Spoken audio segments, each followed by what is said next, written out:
In today's video, I'm going to teach you how to automatically add dates when creating new items in Monday.com. If you want new items to come in with a date already filled out, this simple automation will save you clicks and keep your board consistent. Before we begin, make sure your board includes a date column. If you don't see one later when we map the automation, you can add a date column to the board and then come back to finish. Start by signing in to your Monday.com account and opening the board where you want this to happen. In the left sidebar, select your board to bring it into focus. We'll build the automation directly on this board so it only applies where you need it. Look toward the top right of the board and click Automate.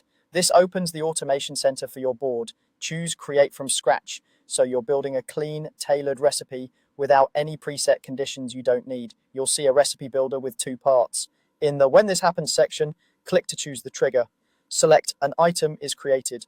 This means the automation will fire every time someone adds a new item to the board, whether manually, via forms, or through integrations.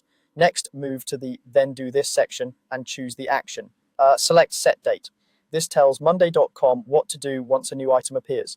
You'll now see a date placeholder in the action. Click that placeholder to pick which date column you want to populate. From the list, choose your date column. If your board has multiple date columns, be sure to pick the one that should hold the default value for new items. At this point, review the recipe to confirm it reads clearly.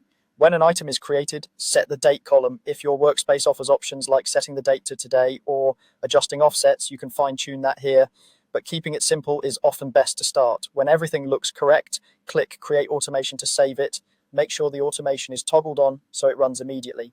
From now on, whenever a new item is added to this board, the date column you selected will fill in automatically, keeping your timelines tidy and your workflows consistent. If you ever need to tweak it, return to Automate on this board, edit the recipe, or disable it temporarily. And remember, automations are board specific, so repeat this setup on other boards where you want the same behavior.